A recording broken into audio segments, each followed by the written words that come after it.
Hi guys, welcome back to my channel. Welcome to Amara's kitchen. Today I have something special for you guys. I'll be showing you how I make my orange chicken at home with some vegetable sauce on the side. Yes, so this is gonna be so delicious, so tantalizing. You don't want to miss this recipe.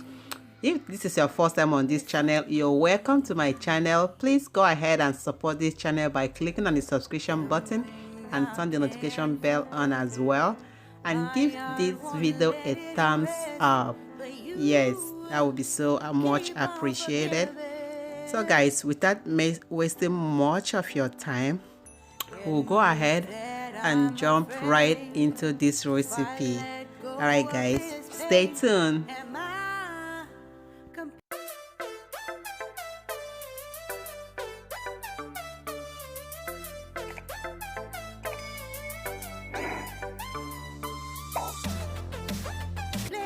So guys, because I don't want to waste so much time introducing all the ingredients to you guys, I will tell you guys everything that I'm using as we go along. So I will tell you guys everything that I'll be doing. So here I will be using 2.5 pounds of chicken thighs. Yeah, so I'll go ahead and chop them up to a little size that I want. You can chop it smaller, you can chop it up bigger, depending on what size you prefer. So here I am done chopping up all the chicken. So I'll go ahead and transfer that into a large bowl.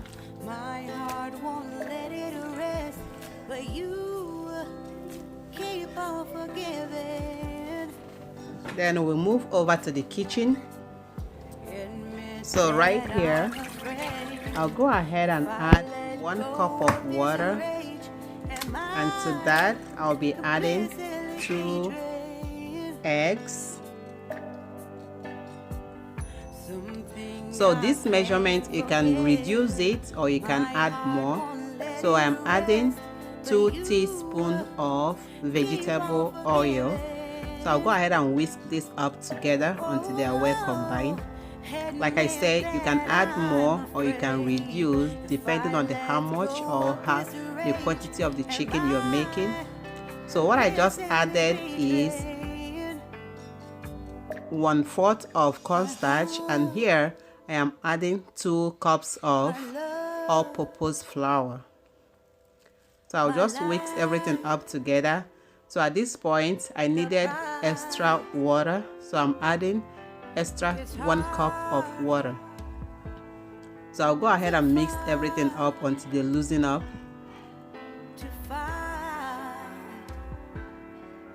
So add more flour if you need, or reduce it if you want. It depends on how thick or how loose you want it to be. So I'm adding 1 teaspoon of salt and 1 teaspoon of black pepper, and I'll whisk everything up together. So my kids are being so loud, I hope the noise is not interrupting. So I'll go ahead and add the chicken that I already washed. Then I will remove the whisker and I will use my hands to massage everything properly together. So once everything has been well combined,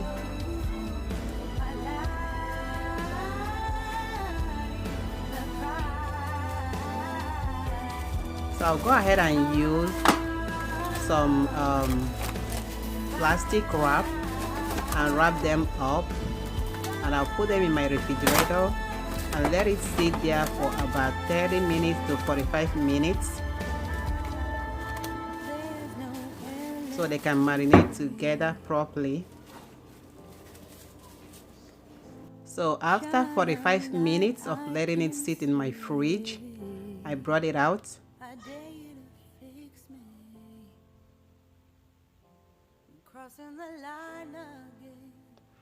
So it's time for me to start frying. Here I'll go ahead and add vegetable oil.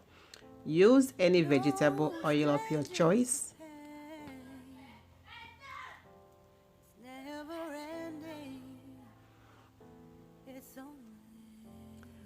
So once the oil is hot enough, I added 1 onion, like half 1/4 of onions, just like to release the taste.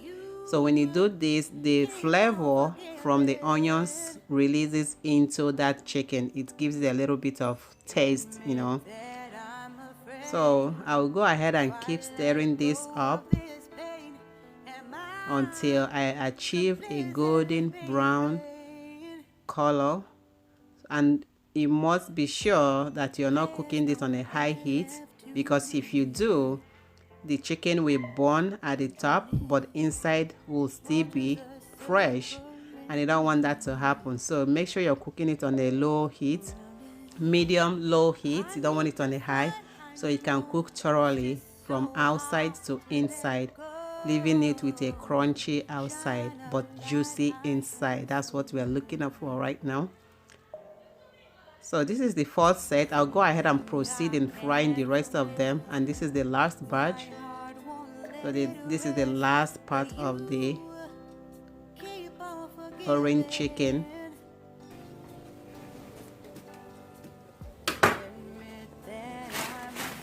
So you can see, you can hear the sound of crunchiness from the chicken. So here I will proceed to making the sauce. So I'm adding 2 teaspoons of vegetable oil. So once the oil warms up, I'll go ahead and add some ginger, 1 teaspoon of grated ginger and 1 teaspoon of grated garlic.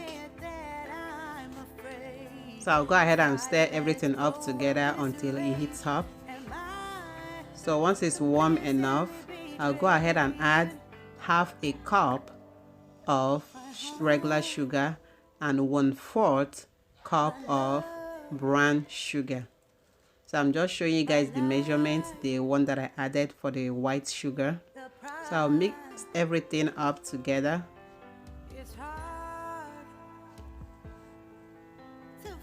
Once everything is combined together, the garlic, ginger and the sugars are well combined, I'll go ahead and add. So I'm using 2 cups of orange juice, but right now what I added is just 1 cup. I'll add 1 soon. So I'm not using the regular orange juice, I'm using the can. Yeah, the canned orange juice. So I'm adding 3 tablespoons of soy sauce.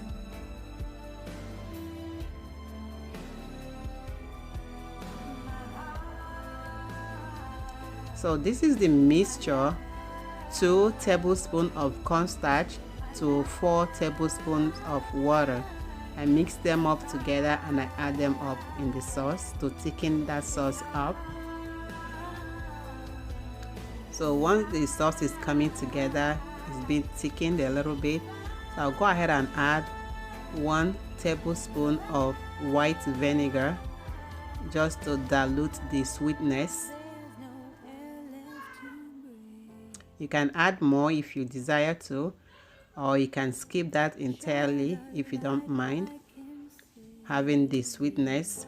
So I added the white vinegar to just subsidize the amount of sweetness. So right now I'll go ahead and add 1 tablespoon of black sesame oil.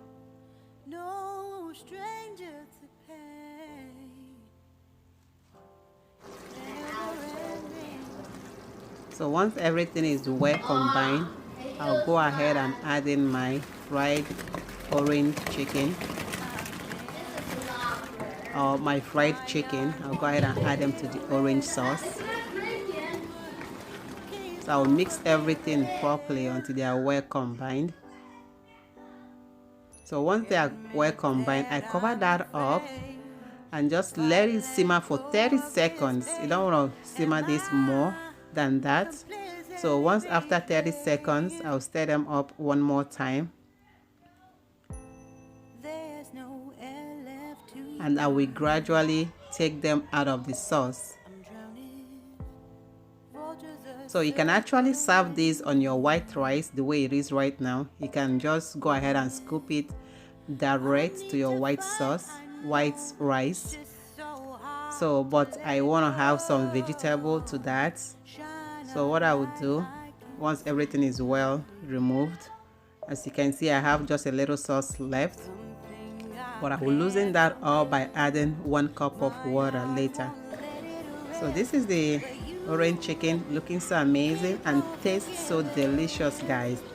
I wish you guys can taste this just the way I'm doing right now. So it tastes so amazing.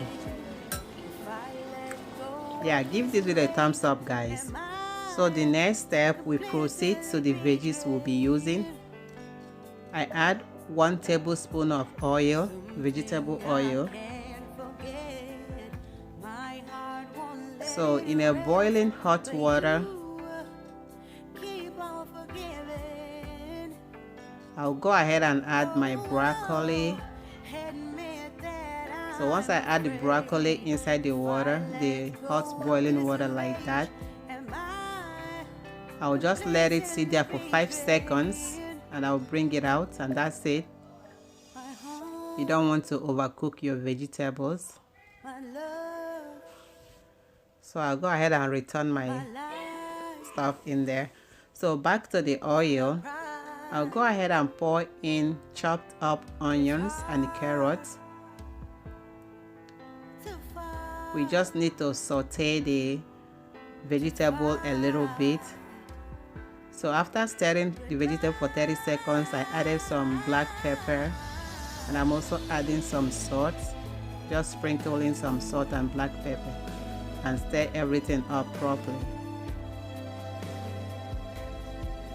So at this point, my stove is really hot, and after that I will throw in the broccoli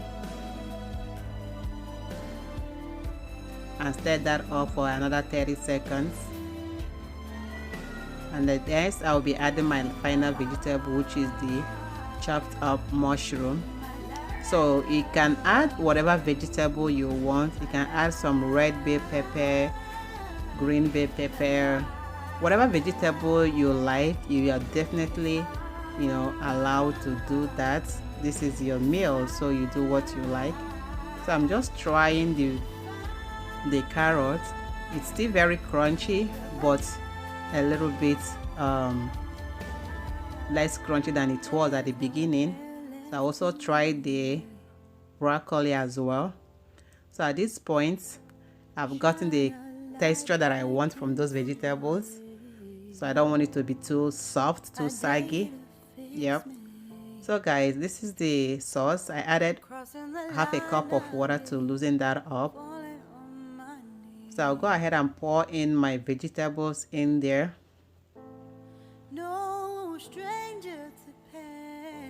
So stir everything together. Look at that, it's looking so nice. So after stirring it, I let it cook for like 30 seconds or even less than that. I don't think I cooked it up 30 seconds. It was like about 20 seconds that I let it cook.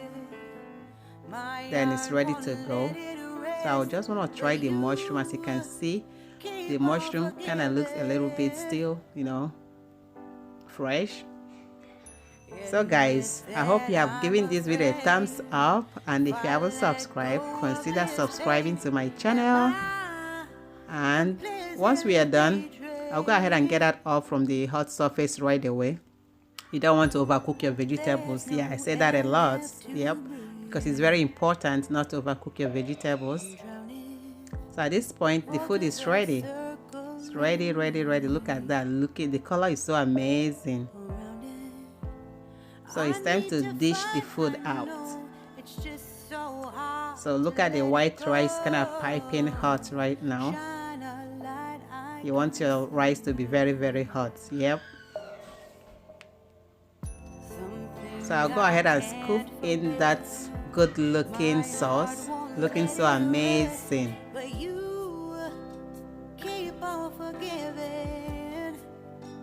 So guys, you really need to give this recipe a try. This recipe is so amazing that my kids loved it so much that they want me to make more of it the next day. I'm like, come on guys. Anyway, it was so good putting this together, and I hope you guys give it a try. and believe me, you would not regret it. This is so delicious. I thank you all for watching. I thank you all for your support, and I'll see you guys on my next video. So for me, like, if you guys already know, I love spicy food, so I always like to garnish my food with some pepper whenever I'm done cooking. If I didn't use a lot of pepper because of my kids, so I always like to garnish mine with some pepper. So I added some crushed pepper or chili flakes, whatever you call that. All right guys, thank you all for watching. I'll see you guys on my next video. Bye bye.